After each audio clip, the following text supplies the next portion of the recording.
आदर्श विलयन, इसको समझते हैं। आदर्श विलयन क्या होता है। मान लेते हैं कि दो ये विलयन है, ठीक है। एक इसको हमने दे दिया ए नाम और इसको दे दिया बी नाम, ठीक है। और इन दोनों को हमने मिला दिया है, ठीक है। इसको हमने क्या नाम दिया था, बी नाम दिया था, तो इसको हम नाम दे देंगे मिलाने पर ए बी, ठीक है। अब हम इसको मिला रहे हैं तो यहाँ पे ऊर्जा का कोई परिवर्तन नहीं हो रहा है, ठीक है। एक बात और ध्यान रखनी है कि जो ये लिक्विड है इसके बीच में क्या होता है, फोर्स होता है, जिसको अट्रैक्शन फोर्स या आकर्षण बल कहते हैं, आकर्षण बल कहते हैं। ऐसा यहाँ पर भी होता है, ठीक है। लेकिन जब इनको हम आपस में मिलाते हैं तो ये जो बल होते हैं आपस में क्या होते हैं, टूट जाते हैं, ठीक है। और इसमें आपस में मिल करके नए ये बॉन्ड का फॉर्मेशन करते हैं, नए बंध बनते हैं। यहाँ पर बंध टूटते हैं और नए बंध बनते हैं मिलने के, दोनों को मिलाने के बाद, ठीक है। तो इस प्रकार से ये आपस में मिलते हैं।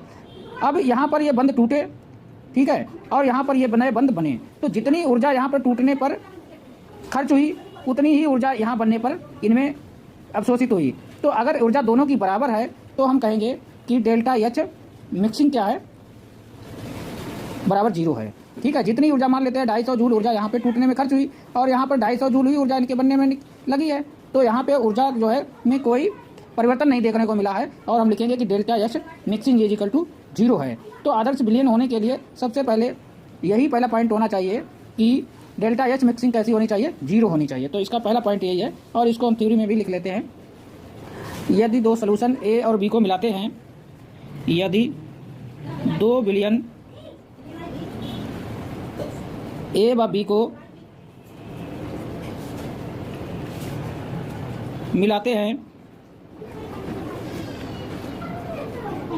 तो वहाँ पर ना ऊर्जा या ऊष्मा का अवशोषण होगा,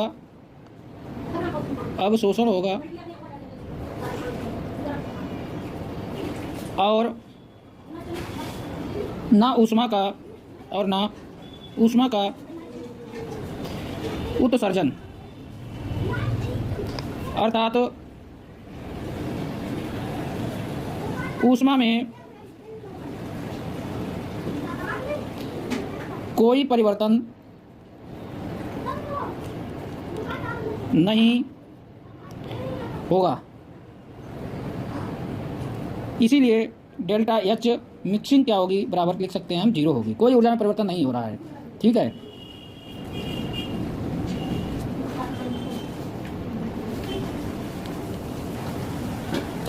अगला पॉइंट देखेंगे आदर्श विलयन में नंबर 2।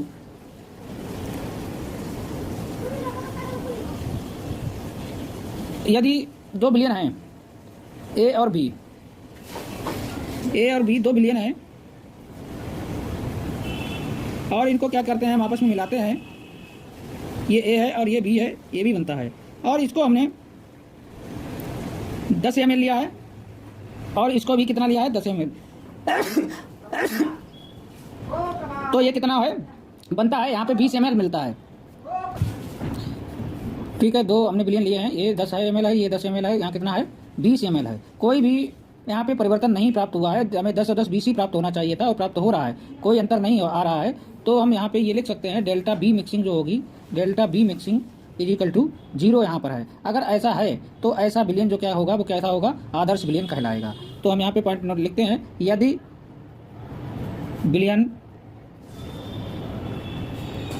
ए और बी को मिलाया जाता है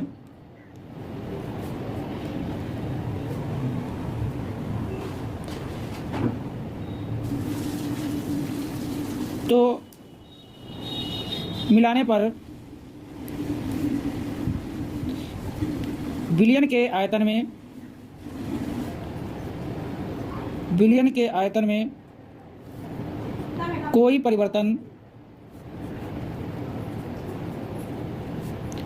नहीं होता है।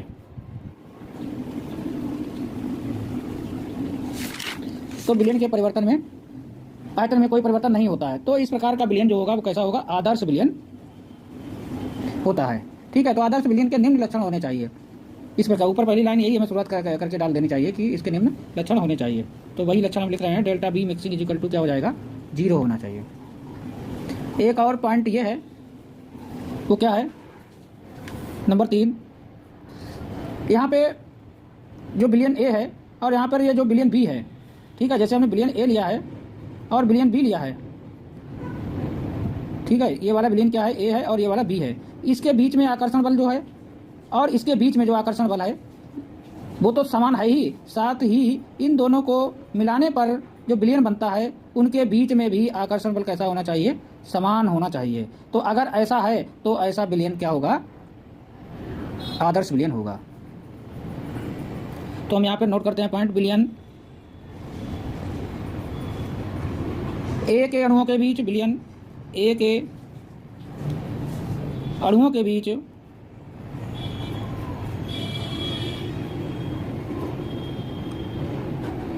बिलियन ए के अणुओं के बीच और बिलियन बी के अणुओं के बीच और बिलियन बी के अणुओं के बीच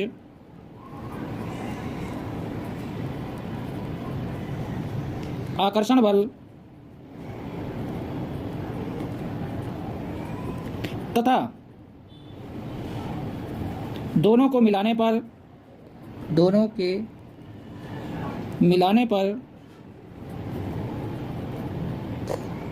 नए बने बिलियन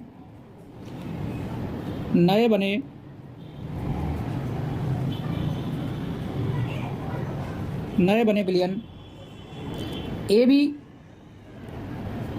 के अणुओं के बीच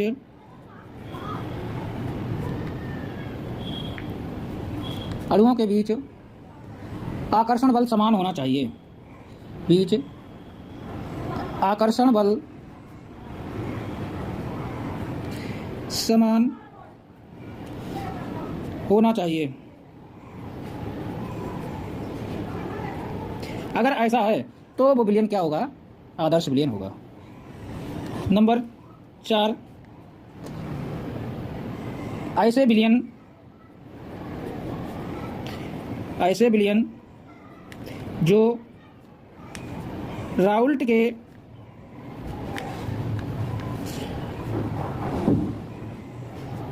नियमों का पालन करता हो, ठीक है। ये बहुत 4 इंपॉर्टेंट पॉइंट है। अगर ये चारों पॉइंट उस बिलियन में प्रेजेंट है तो ऐसे बिलियन क्या होंगे, आदर्श बिलियन कहते हैं होंगे। और एक पॉइंट ये भी आप लिख सकते हैं, डेल्टा जो यस मिक्सिंग है वो कैसी होनी चाहिए, 0 होनी चाहिए। और एक पॉइंट ये भी है, डेल्टा जी मिक्सिंग जो है वो कैसी होनी चाहिए, 0 होनी चाहिए। और ये होती ही है, ये आदर्श विलयन और अनादर्श विलयन के लिए 0 भी होती है। ये एंथैल्पी परिवर्तन और ये गिब्स फ्री एनर्जी परिवर्तन है, ठीक है, ये दोनों के लिए 0 होता है। तो इन दोनों में तो कोई परिवर्तन होता नहीं है, ये 4 में बाकी परिवर्तन होता है, तो उनको ज़्यादा देखना पड़ता है। अब हम पढ़ेंगे इसके बाद अनादर्श विलयन, ठीक है। इसके बाद हम पढ़ेंगे अनादर्श विलयन। इसमें थोड़ा पहले आदर्श विलयन में थोड़ा ग्राफ देख लेते हैं। ग्राफ, इसमें आदर्श विलयन के लिए हम ग्राफ देखते हैं, ग्राफ से इसे किस प्रकार से प्रेजेंट करते हैं। अभी यहाँ पे हम ग्राफ बना रहे हैं, इधर साइड में बना लेते हैं तो ज़्यादा सही रहेगा। सही है, ये ग्राफ है, ये हमने सोल्यूशन ए लिया है और यहाँ पे क्या लिया है, बी लिया है। देखिए अब यहाँ पर ए बराबर हमने मान लिया है कि 0 है और यहाँ पर बी बराबर क्या हो जाएगा, 1 हो जाएगा, ठीक है। और यहाँ पर ए बराबर क्या हो जाएगा, यहाँ पर हम ए बराबर क्या मानेंगे, यहाँ पर हमने ए बराबर 0 माना है तो यहाँ पर ए बराबर हम क्या मान रहे हैं, 1 मान रहे हैं, बी बराबर क्या मानेंगे, 0 मानेंगे। ऐसा क्यों है, क्योंकि हम जानते हैं ए प्लस बी दोनों के मोल जो होते हैं 1 के बराबर होते हैं। अगर हम यहाँ बी को जो है 1 लेंगे तो ए क्या हो जाएगा, 0 हो जाएगा। इसे चाहे तो हम इसे x1 या x2 या जीटा 1 जीटा 2 से भी दिखा सकते हैं, ठीक है, इस प्रकार से भी दिखा सकते हैं, ए और बी की जगह पे इस प्रकार से भी दिखा सकते हैं, कोई दिक्कत नहीं है, कोई किसी से भी हम दिखा दें, कोई प्रॉब्लम नहीं है, ठीक है। ये क्या है, मोल अंश हैं, मोल अंश हैं। और यहाँ पे हम क्या दिखाएंगे, वाष्प दाब दिखाएंगे, वाष्प दाब दिखाएंगे, ठीक है। तो आप हम यहाँ पे देख ही रहे हैं कि ये जो जीटा 2 या बी वाला सोल्यूशन है, ठीक है, दूसरा जो सोल्यूशन लेते थे बी वाला, तो वो यहाँ पे क्या है कि 1 के बराबर है, बहुत ज़्यादा है। तो अभी यहाँ पर उसकी मोल्स बहुत ज़्यादा हैं। यहाँ पर कहने का मतलब ए के मोल्स हैं ही नहीं, सिर्फ किसके मोल्स हैं, बी के मोल्स हैं। तो इसका मतलब ये है कि यहाँ पर जो वाष्प दाब बनेगी वो किसकी बनेगी, बी की बनेगी, सबसे ज़्यादा बन रही होगी, और ए की वाष्प दाब नहीं बन रही होगी। लेकिन हम जैसे जैसे इधर बढ़ रहे हैं तो हम क्या कर रहे हैं, ए के मोल्स भी बढ़ाते जा रहे हैं। दोनों को हमने आपस में मिलाया था, तो अब ए के मोल्स भी क्या होते रहे, बढ़ते जा रहे हैं। अब जैसे जैसे ए के मोल्स बढ़ते जा रहे हैं, बढ़ते जा रहे हैं, बढ़ते जा रहे हैं, एक समय ऐसा आता है कि यहाँ पे ए के मोल्स 1 हो जाते हैं, बी के मोल्स क्या हो जाते हैं, 0 हो जाते हैं। तो यहाँ पर जो बी के वाष्प दाब था, अब वो क्या होगा, कम होता जाएगा, क्योंकि इसके मोल्स जो है कम होते जा रहे हैं और बी ए के मोल्स क्या होते जा रहे हैं, बढ़ते जा रहे हैं। ठीक है,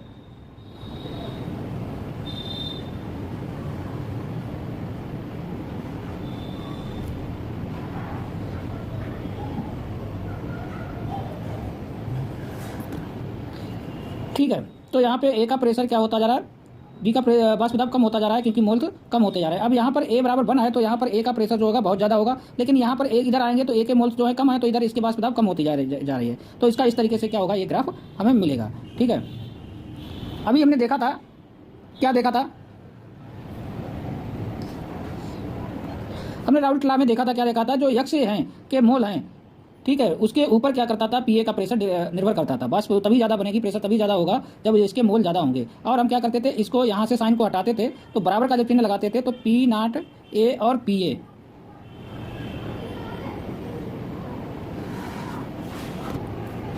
इसको थोड़ा करेक्ट कर लें, ये थोड़ा उल्टा हो गया है।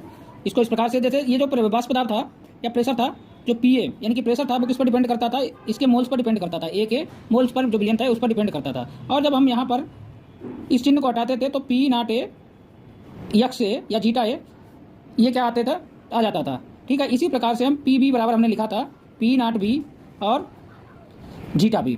ठीक है, इस प्रकार से हमने लिखा था। तो यहाँ पे ये किसकी वाष्प दाब हमने दिखाई है, ये वाष्प दाब है ए की। ठीक है, क्योंकि यहाँ पर ही तो ये सबसे ज़्यादा था, नीचे इधर के लिए कम हो रहे थे, तो यहाँ पर हम पी बी को शो कर रहे हैं, पी ए को शो कर रहे हैं, ए की है, तो पी नॉट ए और जीटा ए। और ये वाला जो ग्राफ था किसका था, बी वाला था, यानी कि पी बी बराबर हम लिखेंगे P naught B zeta B. और इस यहाँ हमें क्या प्राप्त होगा, टोटल प्रेशर यानी कि पीटी लिखेंगे, और पीटी बराबर क्या हो जाएगा, P A plus P B हो जाएगा। इन दोनों का योग यहाँ हमें लिखना पड़ेगा। तो ये ग्राफ है किसका, किसके लिए है, ये ग्राफ है आदर्श विलयन को दर्शाने के लिए, इस प्रकार से दर्शाएंगे। ठीक है, बहुत ही सिंपल है। आदर्श विलयन के कुछ उदाहरण भी लिख देते हैं। तो आदर्श विलयन के यहाँ पे उदाहरण, आप इनका विलयन बनाएंगे तो बिल्कुल आदर्श विलयन माना जाता है। वैसे कोई भी विलयन आदर्श विलयन होता नहीं है। ठीक है, तो ये बेंजीन और टॉल्यूइन का विलयन, विलयन इसका विलयन। इसके बाद नंबर 2 पे नॉर्मल हेक्सेन और नॉर्मल हेप्टेन का विलयन, इसके बाद एक दो और एग्जाम्पल लिख देते हैं, ब्रोमो ईथेन और आइडो ईथेन इसका विलयन। और नंबर 4 पे क्लोरोबेंजीन और ब्रोमोबेंजीन। तो ये कुछ एग्जाम्पल हैं जो आदर्श विलयन के एग्जाम्पल हैं। अब हम बात करेंगे इसके बाद बात करेंगे अनादर्श विलयन की। अनादर्श विलयन या नॉन आइडियल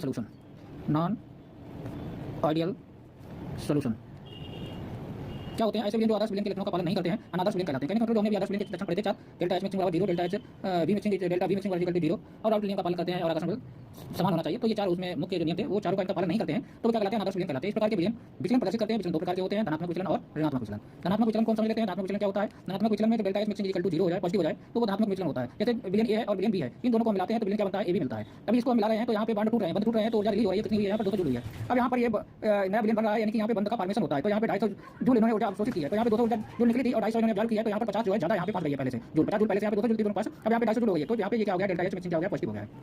इसी प्रकार से हम देखते हैं, तो इस प्रकार का अगर विलयन प्रदर्शन शो कर रहा है, तो कैसा होगा, धनात्मक विचलन को प्रदर्शित कर रहा है।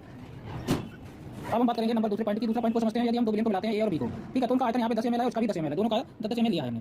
तो यहाँ पे कितना प्राप्त हो गया, ये मिलाने पर 21 ml प्राप्त हो गया है, ठीक है। तो कहने का मतलब 20 में प्लस 10 20 होना चाहिए था, लेकिन हमें यहाँ पर प्राप्त कितना हुआ है, 21 प्राप्त हुआ है। तो ये बढ़ गया है, पॉजिटिव डेविएशन हो गया है, धनात्मक विचलन हो गया है, ठीक है। तो ये भी क्या हो गया है, धनात्मक विचलन यहाँ पे प्रदर्शित कर रहा है। लेकिन यहाँ पर ध्यान देने वाली महत्वपूर्ण बात यह है, ऐसा कैसे हुआ है। अभी क्या है कि यहाँ पर जो आकर्षण बल है और यहाँ पे जो आकर्षण बल है, ठीक है, तो जाहिर सी बात है पर है जो बनने के बाद विलियन जो यहाँ पे आकर्षण बल होगा वो डिफरेंट रहा होगा। डिफरेंट क्या हम तो ये कहेंगे कि यहाँ पे कैसा रहा होगा, कम रहा होगा, और कम रहने की वजह से यानी कि बीच में आकर्षण बल कम हो जाने की वजह से ही इनका आयतन बढ़ गया है, ठीक है। जो मॉलिक्यूल जो थे वो दूर दूर हो गए हैं, इसी वजह से ही क्या हो गया है, इसका आयतन बढ़ गया है, आयतन बढ़ गया है। पहले जो आकर्षण बल था वो ज्यादा था, बाद में आकर्षण बल कम हो गया, इसलिए आयतन बढ़ गया। तो अगर ऐसा होता है तो आप समझ जाएंगे कि ऐसा विलियन जो है वो धनात्मक विचलन को प्रदर्शित कर रहा है। जब दो विलियन को मिलाते हैं तो आयतन में वृद्धि हो जाती है, डेल्टा मी मिक्सिंग क्या है, पॉजिटिव हो जाता है, ठीक है। इसके बाद एक पॉइंट ये भी लिख सकते हैं, क्योंकि जो बाद में विलियन बनता है, बनने वाला विलियन के अणुओं के बीच लगने वाला बल, आकर्षण बल कम हो जाता है। तो इस पॉइंट को नंबर 3 पे लिखेंगे, बनने वाले विलियन ए बी, बाद में जो कौन सा बनता है ए बी का आकर्षण बल, ऐसा लिखो के अणुओं का आकर्षण बल कम हो जाता है, ठीक है। ये आपने ए लिया, ये आपने बी लिया, ये आपने ए लिया, ये आपने बी लिया, दोनों को मिला दिया, क्या बनाया ए बी। अब यहाँ पे आकर्षण बल कैसा हो गया था, कम हो गया था, इसीलिए ये 21 ml आ गया था। यहाँ पे 10 ml, यहाँ पे 10 ml आपने दिया था, सही है। इसका अगर हम कोई एग्जांपल देखें तो एग्जांपल तो बहुत आसान है, एक लेते हैं CH3OH प्लस H2, इनका विलियन पॉजिटिव डेविएशन शो करता है। या आप C2H5OH को ले लें, ये एथिल अल्कोहल है, शराब है, ठीक है, और प्लस H2O में मिलाएं, ये भी क्या करते हैं, पॉजिटिव डेविएशन को शो करते हैं। ये एग्जांपल में नोट्स में डाल लें। इसको भी आप ग्राफ से प्रदर्शित कर सकते हैं, किस प्रकार से इसका ग्राफ दिखाएंगे। अभी हमने ग्राफ बनाया था, तो ठीक वैसा ही ग्राफ इसका बनेगा। थोड़ा आप देखेंगे x1 और यहाँ पर x2, या आप A1 या A2 लिख सकते हैं, x1 और x2। अगर हम ये मान लेते हैं,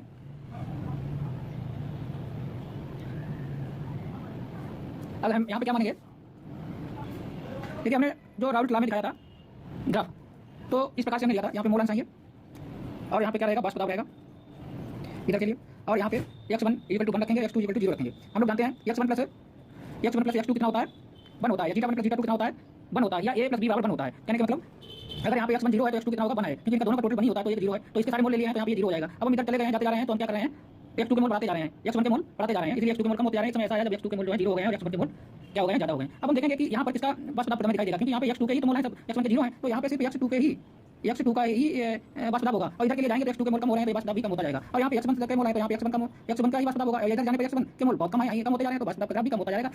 ठीक है, ये हमने राउल्ट लॉ में भी देखा था, और यहाँ पे हमने पीटी को टोटल प्रेशर दिखाया था, PA प्लस PB ऐसा हमने दिखाया था। और ये किसका था, x2 का था, तो ये किसका है, ये वाला, ये किसका है, P2 का है, और ये किसका है, P1 का है। ये वन वाले का इधर लेके आए हैं, ये P2 का इधर लेके आए हैं। लेकिन यहाँ पे क्या होता है, पॉजिटिव डेविएशन होता है, ये तो राउल्ट लॉ की कंडीशन हो गई है। तो अब ये कंडीशन हमें यहाँ पर ये प्राप्त होगी, ये लाइन है, इससे ऊपर थोड़ी लाइन उठी हुई दिखाई देगी।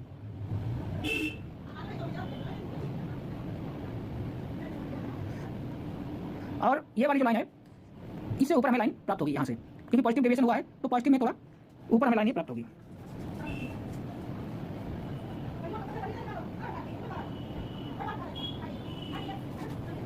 और यहाँ पे ये लाइन जो है थोड़ी ऊपर चली जाएगी इस प्रकार से, ठीक है, तो ऊपर लाइन ये चली जाएगी। तो ये हमने प्रदर्शन किया है किसका, धनात्मक विचलन का। अब हम चर्चा किसकी करेंगे, ऋणात्मक विचलन की।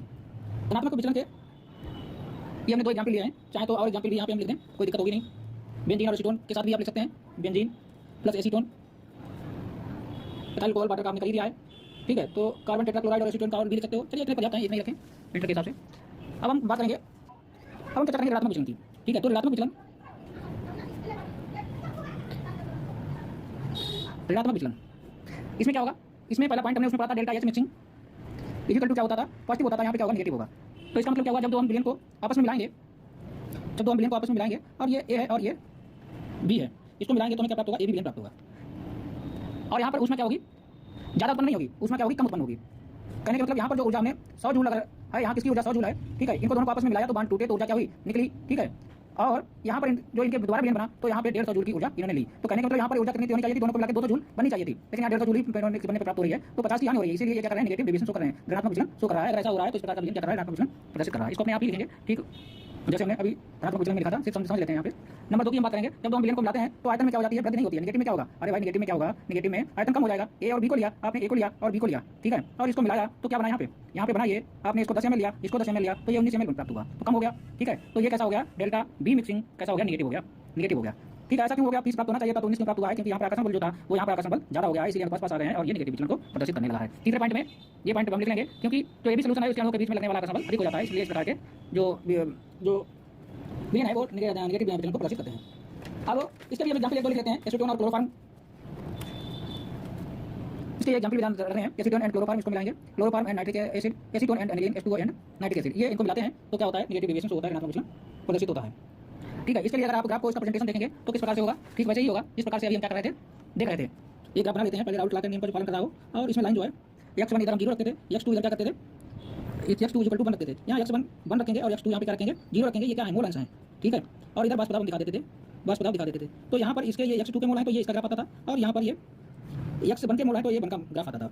ठीक है, और यहाँ पर ये क्या होता था, कुल दाब यानी कि PT आता था, PA प्लस PB आता था। अब ये नेगेटिव विचलन हुआ है तो इसमें हम यहाँ से लाइन इसके नीचे शो कर देंगे इस प्रकार से, और ये इस प्रकार से, और ये वाली लाइन यहाँ पर इस प्रकार से शो कर देंगे। ये वाली लाइन जो थी वो P2 प्रेशर वाली थी और ये P1 वाली थी, तो ये भी लिख देंगे। तो इस प्रकार से इसका प्रेजेंटेशन ग्राफ के द्वारा भी इस प्रकार से दिखा सकते हैं, प्रदर्शित कर सकते हैं।